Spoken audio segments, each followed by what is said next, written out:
베드로전서 1장 3절부터 7절 말씀인데요. 제가 한 절, 함께 한 절 그렇게 교독하시면서 성경 말씀을 읽겠습니다. 베드로전서 1장 3절부터 제가 읽겠습니다. 하나님 곧 우리 주 예수 그리스도의 아버지를 찬송하리로다. 그분께서 자신의 풍성하신 긍휼에 따라 죽은 자들로부터 예수 그리스도를 부활하게 하심으로 우리를 다시 낳으사 산 소망에 이르게 하셨으며 썩지 않고 더럽지 않으며 사라지지 아니하고 너희를 위해 하늘에 마련된 상속 유업을 받게 하셨나니 너희는 마지막 때에 드러내려고 예비된 구원에 이르도록 믿음을 통해 하나님의 권능으로 보호받고 있느니라. 비록 지금은 필요가 있어 너희가 여러 가지 시험으로 인해 잠시 근심하고 있지만 그 구원을 크게 기뻐하나니 7절도 같이 읽을게요. 이것은 너희 믿음의 단련이 불로 단련해도 없어지는 금을 단련하는 것보다 훨씬 더 귀하여 예수 그리스도께서 나타나실 때에 칭찬과 존귀와 영광으로 드러나게 하려 함이니라. 아멘. 자리에 앉아 주십시오.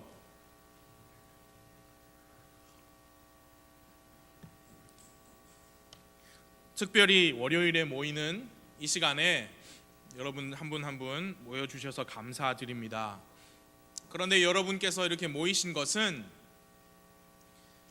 이 시간에 다른 할 일이 없어서가 아닙니다. 오늘 하루 종일 일하신 분들이 많으세요. 이 시간에 쉬고 싶지 않으셔서 오신 분들이 없으십니다. 그냥 오신 분들이 한 분도 안 계세요. 이렇게 여러분이 신실하게 모이신 게 뭐냐? 믿음에서 나오는 행동입니다. 믿음. 구원받은 그리스도인은 성경 말씀에 보는 것으로 걷지 아니하고 믿음으로 걷는다 했습니다. 그렇기 때문에 모이신 겁니다. 성경에서 걷는다라는 표현이 많이 나옵니다. 그것은 생활 방식을 의미합니다. 그리스도인의 생활은 그 모든 행동 하나하나가 믿음으로 말미암은 행동들이 되어야 합니다.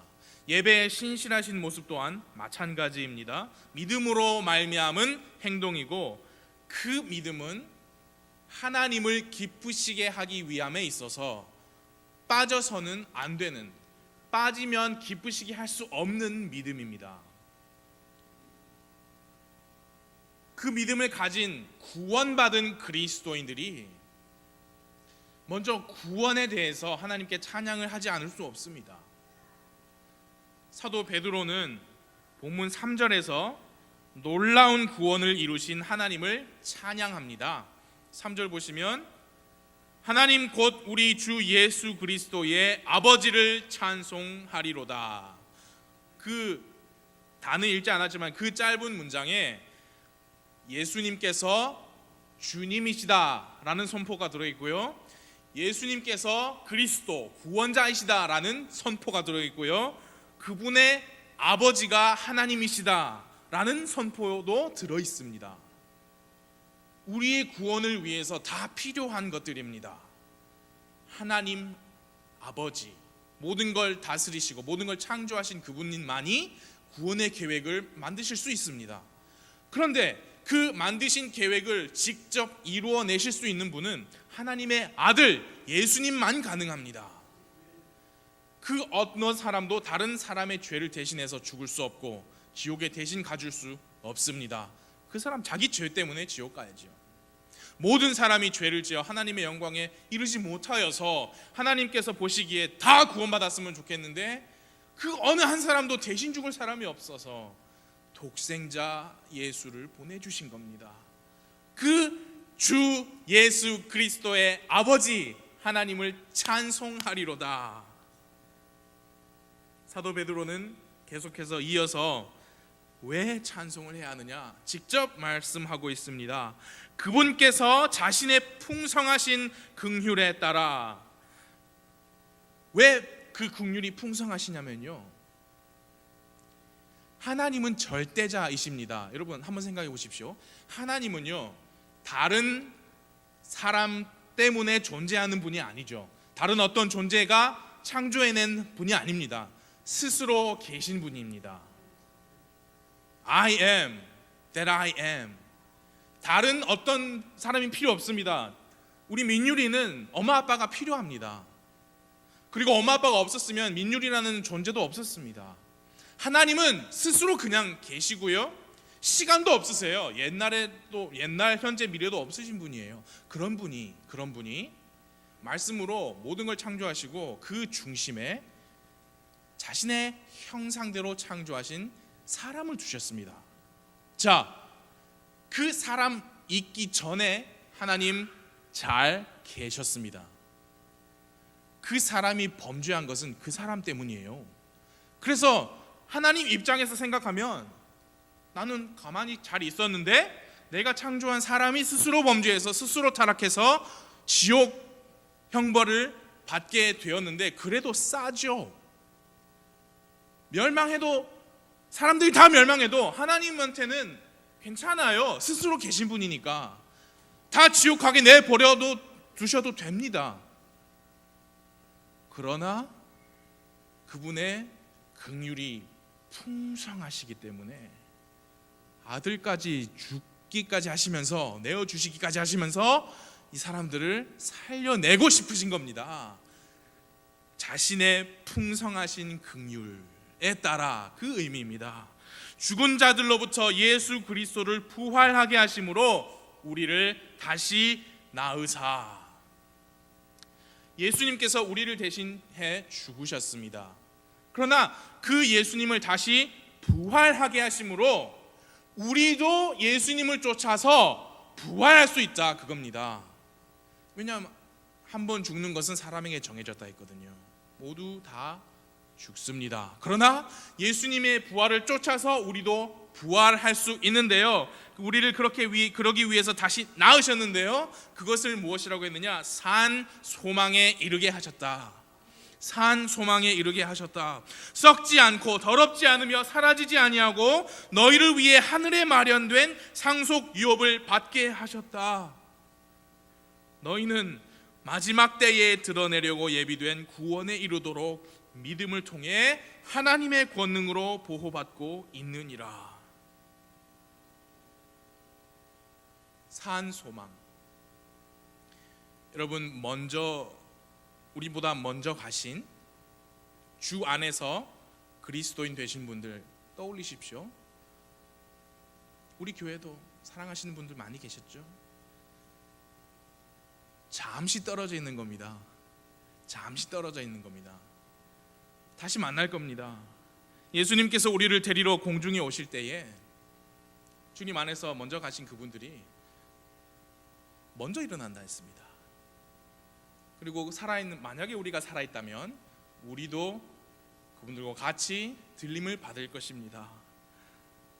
그리하여 항상 주님과 함께 있을 것입니다. 그것이 바로 lively hope, 사는 소망입니다. 그것은 우리가 구원받았을 때 동시에 그 순간에 우리에게 주어진 소망이고요, 그 산 소망은 아무도 여러분과 저에게서 빼앗을 수 없습니다. 왜냐?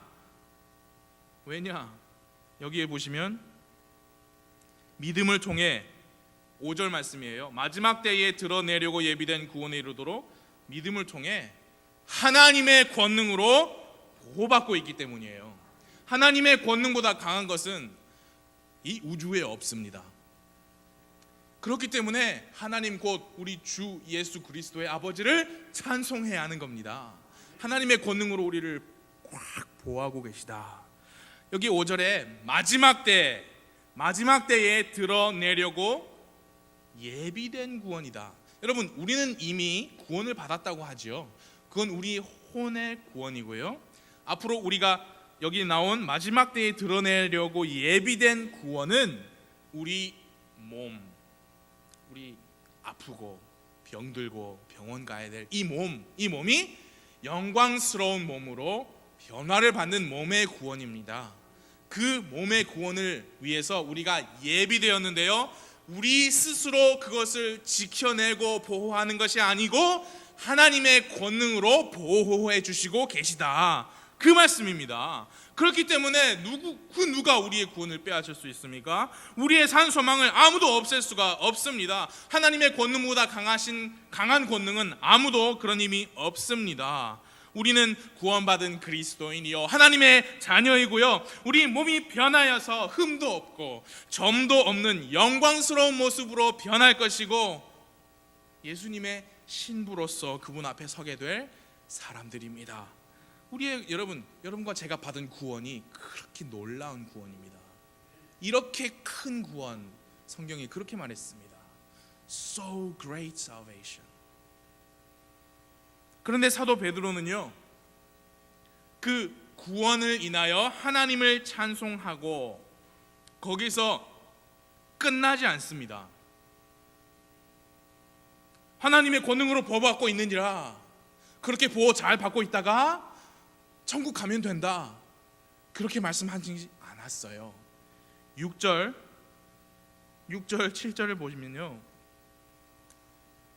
비록 지금은 필요가 있어 너희가 여러 가지 시험으로 인해 잠시 근심하고 있지만 그 구원을 크게 기뻐하나니 이것은 너희 믿음의 단련이 불로 단련해도 없어지는 금을 단련하는 것보다 훨씬 더 귀하여 예수 그리스도께서 나타나실 때에 칭찬과 존귀와 영광으로 드러나게 하려 함이니라. 예수님께서 우리를 데리러 오시기 전까지 이 구원받은 우리가, 잘 보세요, 잠시라 했습니다. 잠시 동안 겪게 되는 근심이 있습니다. 시험이 있습니다. 6절에서는 시험 근심이라 했고요, 7절에서는 무엇이라고 했느냐? 믿음의 단련이라고 했습니다. The trial of your faith. 믿음의 단련. 믿음으로 구원을 받은 사람은요, 앞으로 예수님을 만날 그날까지 믿음의 단련을 받게 됩니다. 그 믿음의 단련은 그 구원이 진짜냐 가짜냐를 가리려고 하는 것이 아닙니다. 믿음의 단련의 목적은 그것이 아닙니다. 7절을 보시면 그 믿음의 단련을 왜 받느냐? 예수 그리스도께서 나타나실 때에 칭찬과 존귀와 영광으로 드러나게 하려 함이니라. 우리 한국 어법에 맞게 정확하게 번역이 되어 있지만 우리 한국말이 헷갈릴 때가 정말 많습니다. 여러분 7절 후반부를 보세요. 후반부를 7절을 보시면 마치 이렇게 이해할 수 있어요. 칭찬과 존귀와 영광으로 드러나시는 분이 예수 그리스도시다. 이렇게 자세히 안 보면 그렇게 이해할 수 있어요. 우리 말이 헷갈려요. 그래서 7절 뒤에 예수 그리스도께서 나타나실 때에 칭찬과 존귀와 영광으로 드러나게 하려 합니다. 그러니까 이 칭찬, 존귀, 영광이 예수님에 해당하는 말인 것처럼 우리가 이해를 할 수 있는데 그게 아닙니다. 또 왜 우리가 그렇게 쉽게 오해를 하게 되냐면 습관적으로, 그렇죠, 존귀, 영광 이런 말은 예수님한테 해당하는 것이다라고 우리가 습관적으로 이해를 하려고 하기 때문이에요. 오해하지 않기 위해서 여러분 펜이 있으시면 사선 있죠? 사선을 2개만 긋겠습니다. 어디 긋이냐면요, 이것은 너희 믿음의 단련이, 그리고 사선 하나 그어 보십시오. 단련이 하고 사선 긋고, 그 다음에 어디 긋이냐면 예수 그리스도께서 나타나실 때에 그 뒤에 사선 하나 그어 보십시오. 2개만 하셨어요? 자, 그러면은 사선이 2개가 있죠. 그 2개 사이에 있는, 가운데 있는 내용은 읽지 마시고 앞에 하고 뒤에 것만 읽어보겠습니다. 준비되셨습니까? 시작. 이것은 너희 믿음의 단련이 칭찬과 존귀와 영광으로 드러나게 하려 함이니라. 그 말입니다. 칭찬과 존귀와 영광으로 드러나야 하는 것은 여러분과 저의 믿음의 단련이에요.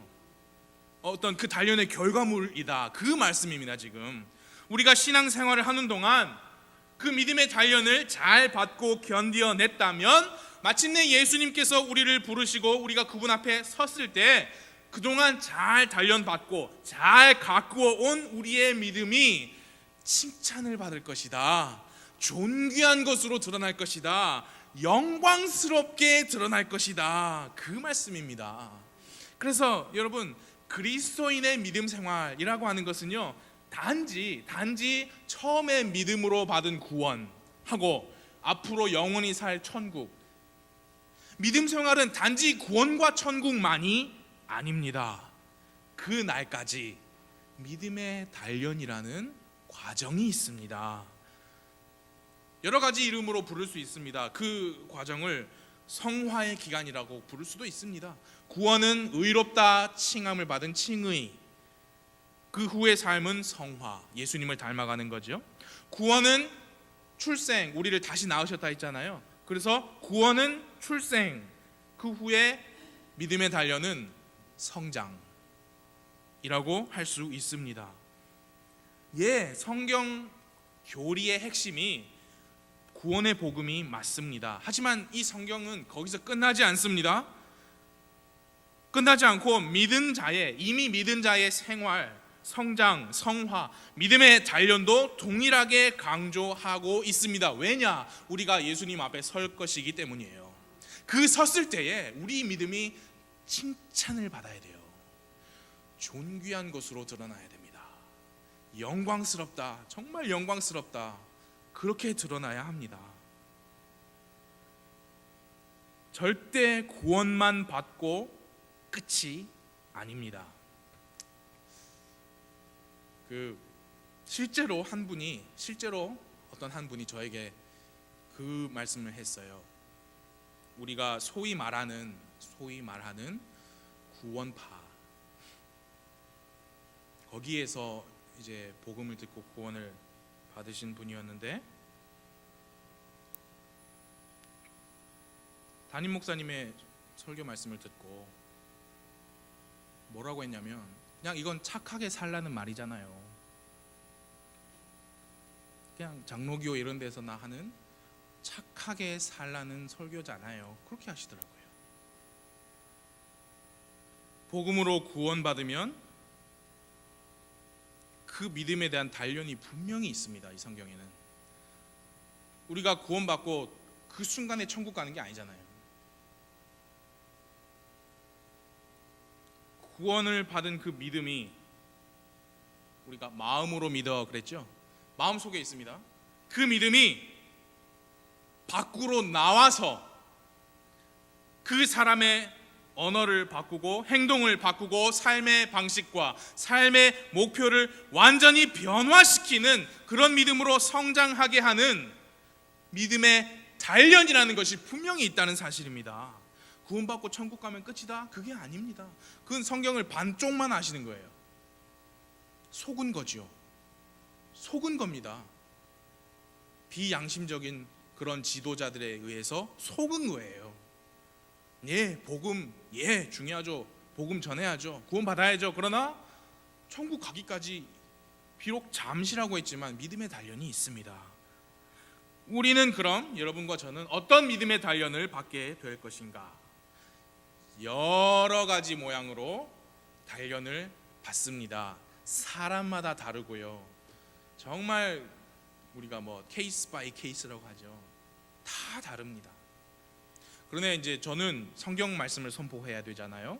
그래서 성경 기록에 기록된 사례들을 짧게 3개만 보겠습니다. 어떤 믿음의 단련이 기록이 되어 있느냐. 그래서 우리가 그걸 보고 우리 자신을 준비하기를 바랍니다. 특별히 이번 주간 이 추석 대명절 20년 만에 찾아온 이 연휴를 앞두고 매우 적절하다고 생각합니다. 분명히요, 이번 주에 우리의 믿음은 테스트를 받을 겁니다. 그리고 우리는 거기에 합격해야 돼요. 근데 그 테스트가 우리에게 극심한 고통을 줄 수도 있고요, 큰 어려움을 줄 수 있습니다. 쉽지 않을 수 있습니다. 그러나 그렇게 우리의 믿음이 단련을 받는 것은 성경 말씀에 보니까 불로 금을 단련하는 것보다 훨씬 더 귀하다 했습니다. 그러니까 이게 금보다 더 귀한 믿음이에요. 우리의 믿음이, 여러분과 저의 믿음이 금보다 더 귀하게 되려면 단련을 받아야죠. 성경에는 어떤 사람들이 어떤 믿음의 단련을 받았는지 첫 번째 이야기부터 보겠습니다. 여러분 다 아시는 내용이에요. 창세기 22장을 열어 주십시오. 창세기 22장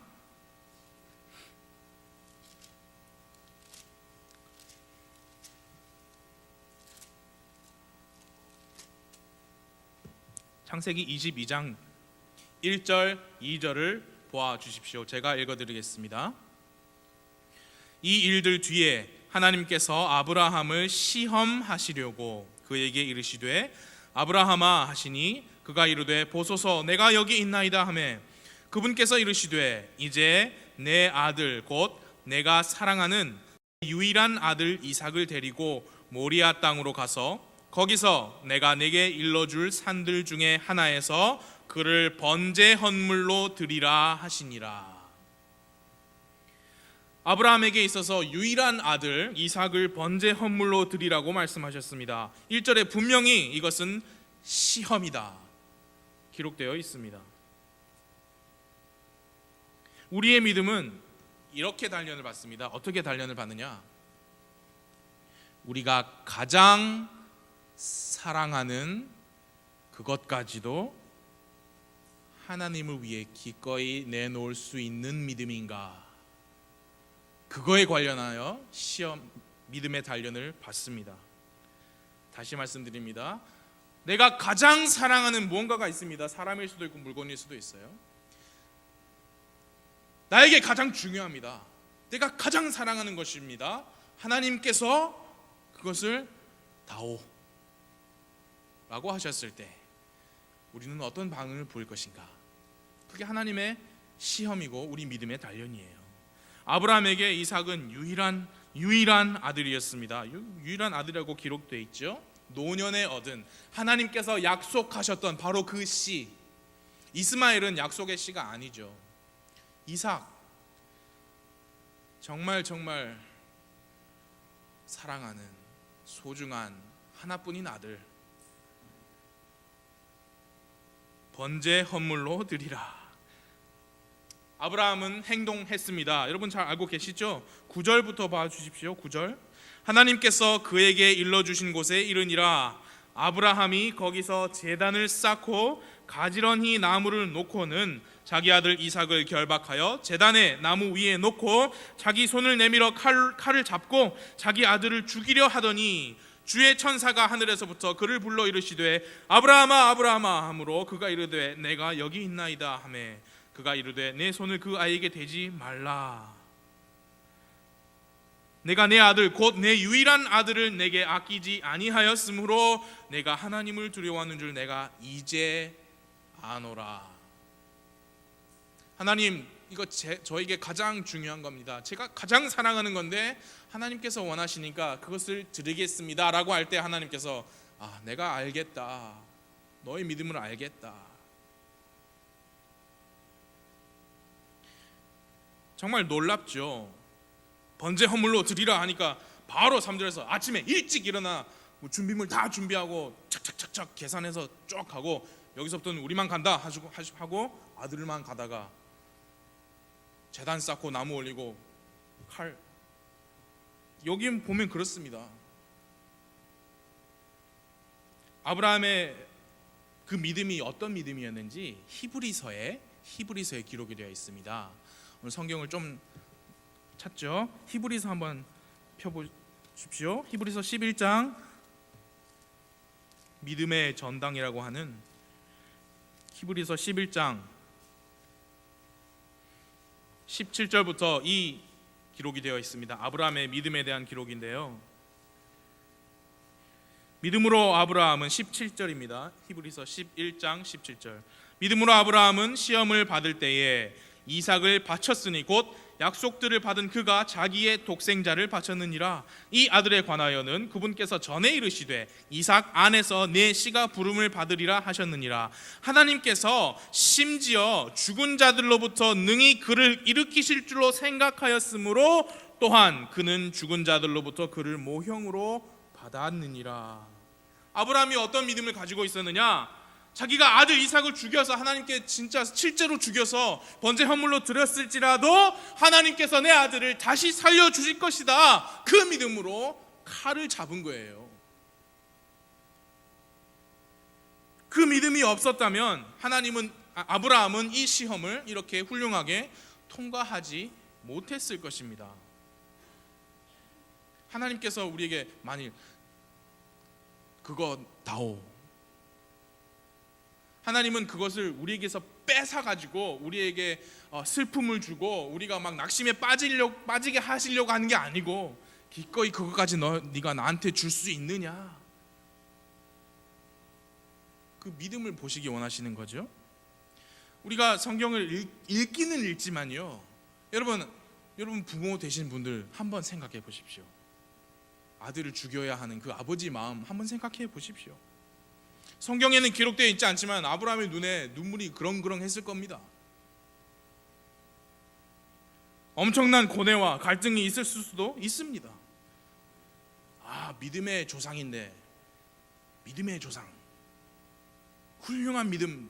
여러분, 아브라함은요, 기근이 오자 하나님께서 가라고 한 땅에서 확 일어서 가지고 이집트로 내려간 그런 사람이에요. 자기 목숨 하나 건지겠다고 자기 아내를 자기 누이라고 거짓말한, 성경에 보니까 우리와 똑같은 성정의 사람이다. 아들을 죽이는데 힘들지 않았겠습니까? 그럼에도 불구하고 하나님의 그 시험을, 믿음의 단련을 훌륭하게 통과한 것은 하나님께서 약속해 주신 그 말씀을 믿어. 그 약속이 무엇이냐? 내 씨 안에서 나라들이 복을 받을 것이다 했잖아요. 내 씨들이 이 하늘의 별들과 바다의 모래와 같을 것이다 했잖아요. 근데 이 씨를 죽여버리면 그 약속을 성취할 수 없는데, 당연히 하나님께서 죽이라고 하셨을 때는 다시 일으키실 것이다, 그런 믿음이 있었으니까 칼을 잡고 죽이려고 한 거지요. 여러분, 우리도 그런 믿음의 행동들을 할 수 있습니다. 믿음의 단련을 받으면 그 금보다 귀한 믿음으로 이 놀라운 믿음의 행위들을 우리도 할 수 있습니다. 테스트는 무엇이냐?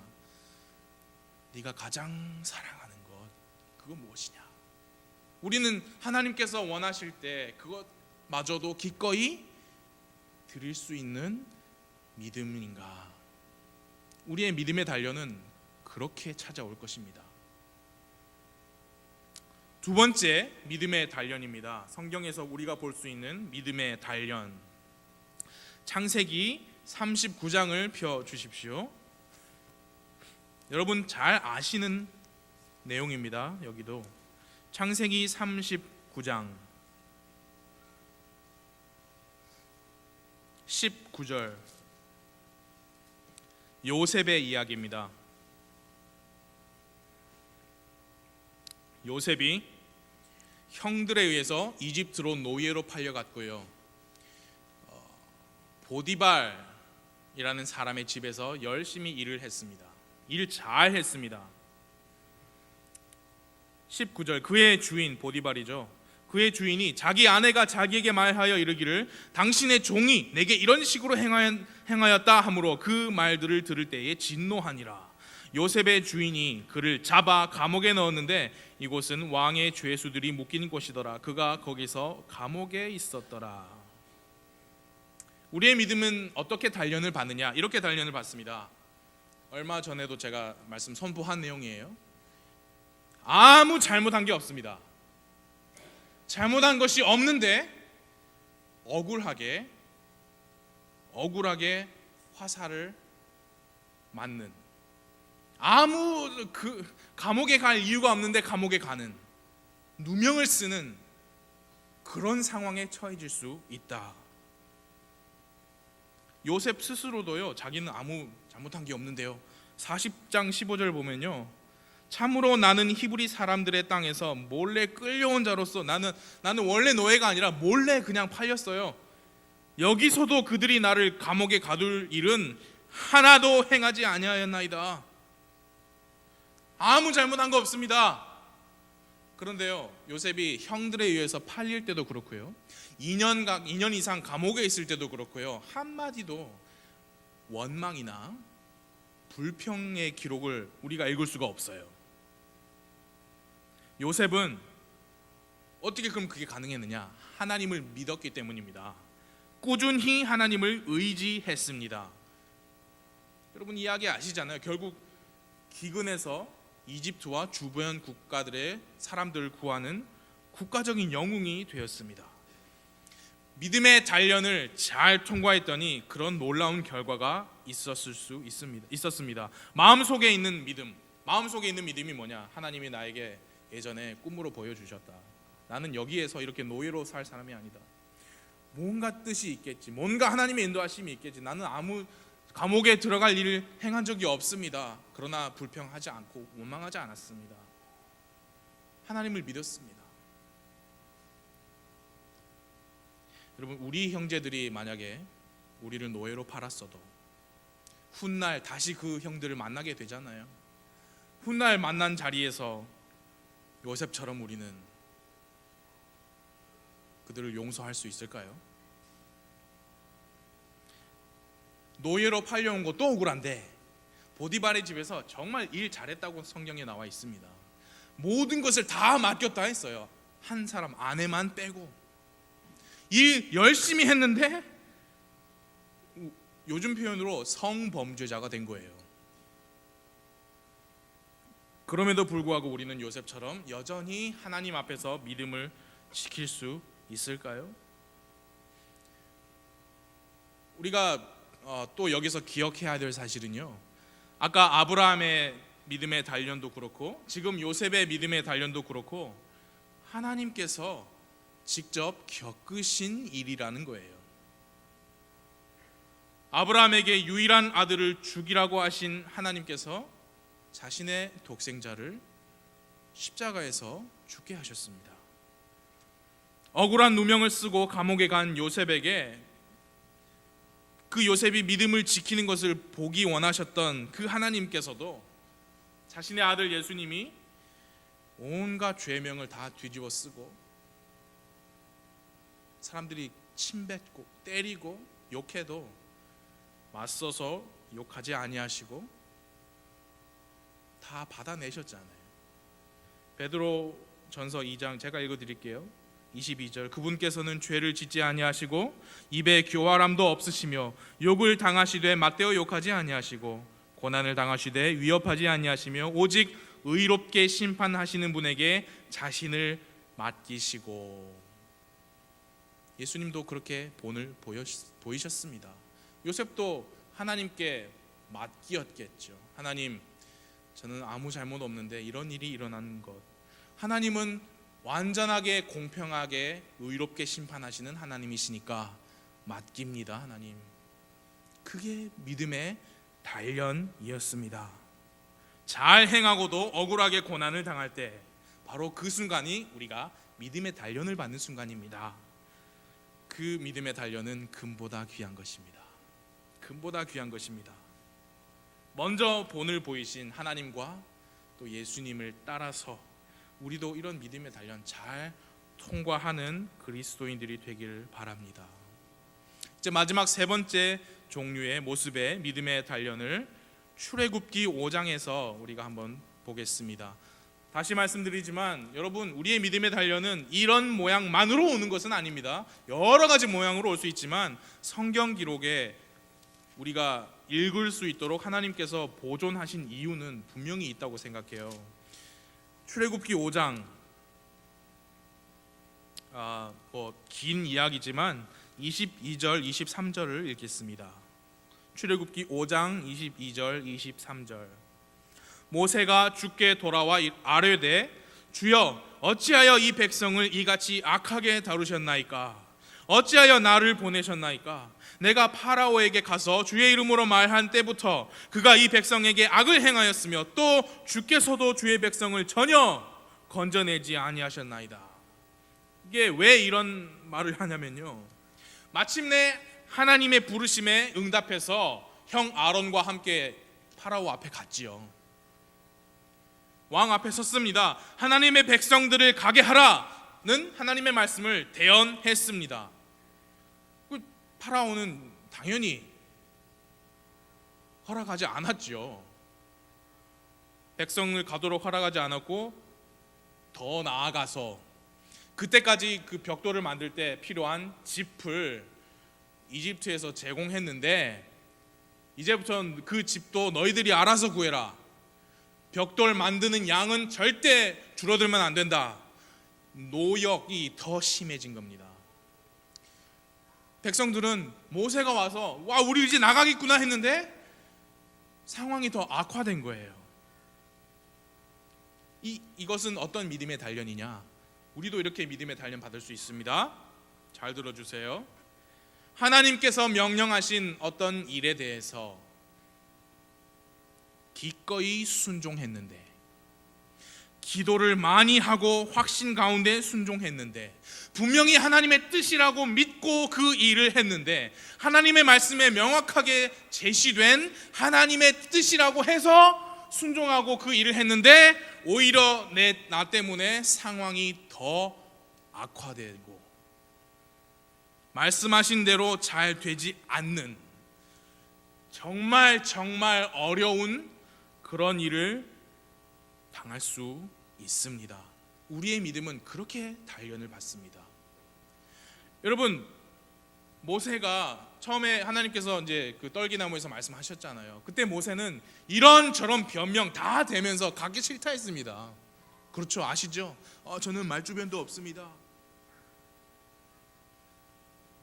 끝내 변명했는데 마침내 순종해서 간 거예요. 내 형 아론이 같이 갈 것이다. 그 아론의 지팡이를 던지면 뱀으로 변할 것이다.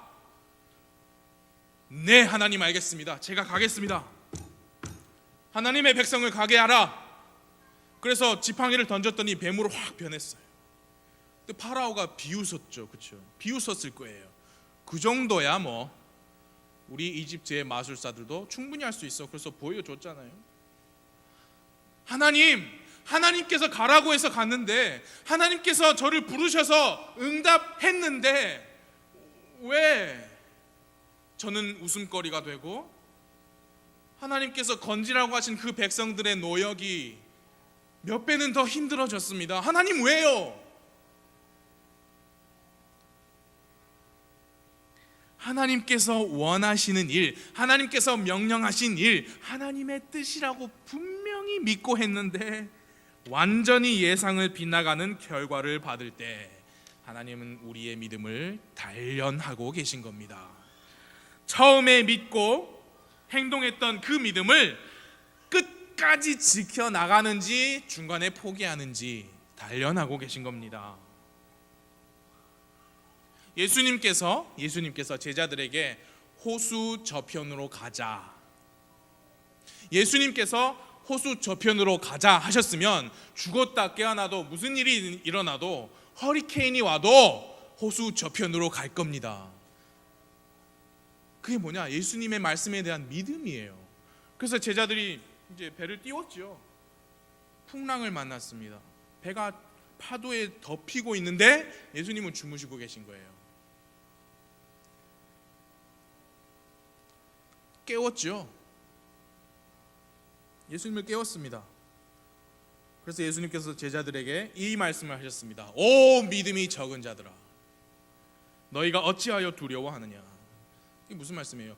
호수 저편으로 가자고 내가 말했으면 무슨 일이 있어도 호수 저편으로 가게 되어 있는데, 너희들은 내 말을, 이 작은 일도, 호수 건너편으로 배 타고 가는 일도 믿지 못해서 나를 깨우느냐. 믿음이 적은 자들아. 예수님 말씀하신 대로 배를 띄웠는데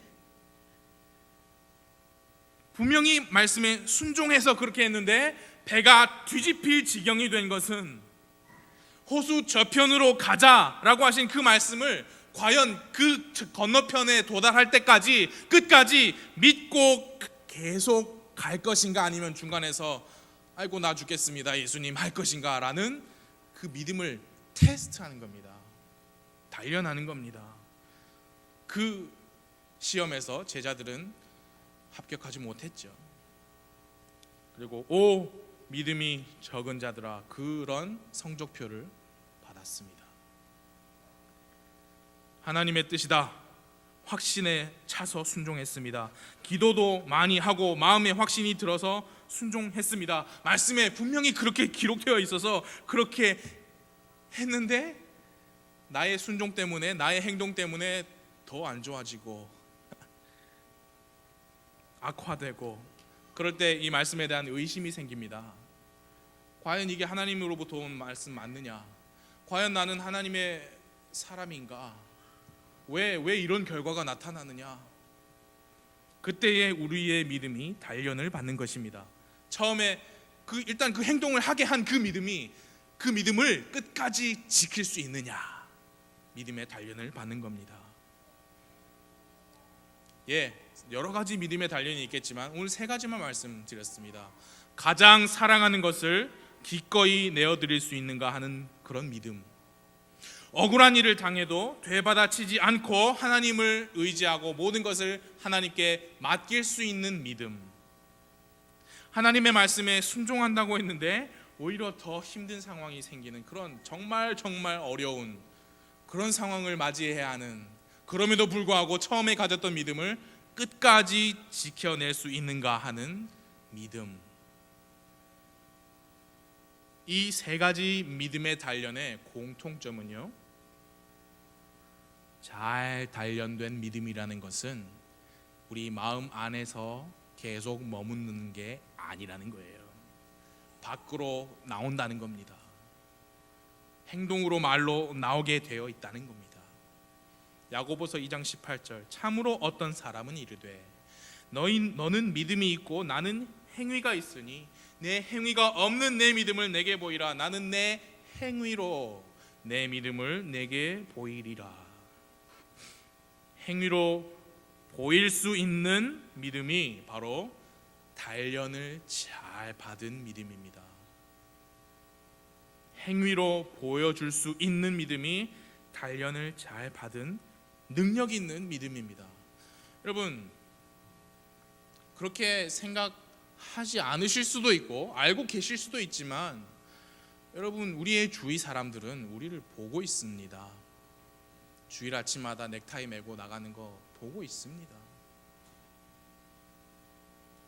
이번 주간에 만나게 될 우리의 가족들, 친지, 어르신들, 친척, 우리를 보고 있습니다. 네가 믿는다고 하는 그거 진짠가 가짠가, 뭐 말만 믿는다고 하고 그게 진짜 생활로 이어지나 안 이어지나 보고 있습니다. 저는 명절 때마다 그래 넌 뭐 언제 목사 되는데, 그 교회 몇 명이야, 뭐 얼마나 모여,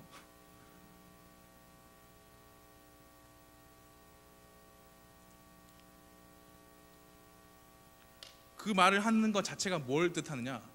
우리를 보고 있다는 거예요. 우리를 보고 있다는 건 주시하고 있다는 겁니다. 정말로 믿음대로 행동하는지 보고 있다는 겁니다. 우리가 금보다 귀한 믿음을 가지고 있다면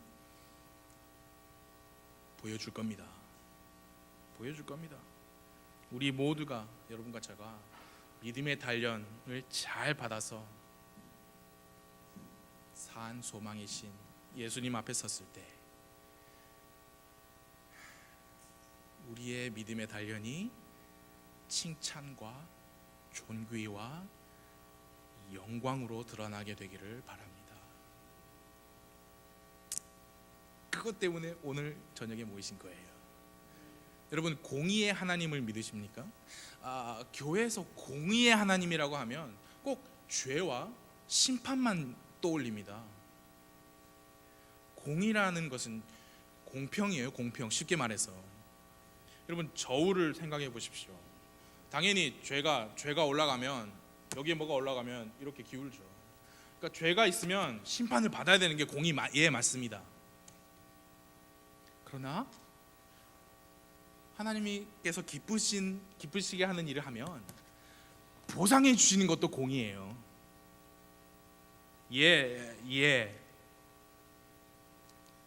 알겠습니다. 우리 다들 바쁘시고 다들 할 일 있으세요. 그러나 여러분께서 열심을 내셔서 모인 이 작은 거 하나라도 하나님은 공의로우신, 완벽하게 공의로우시기 때문에 어디 저리 안 던지세요. 안 던지시고 저울에 올려 놓으십니다. 그러면 기우는 거예요. 하나님을 기쁘시게 하는 거예요. 1 여기 올려놓으면 1만큼 기쁘시게 하는 겁니다. 여러분, 그것 때문에 우리가 모이는 겁니다. 이렇게 오늘 월요일 날 칭찬과 존귀와 영광스러운 믿음의 단련으로 드러나시기를 바랍니다. 기도하겠습니다.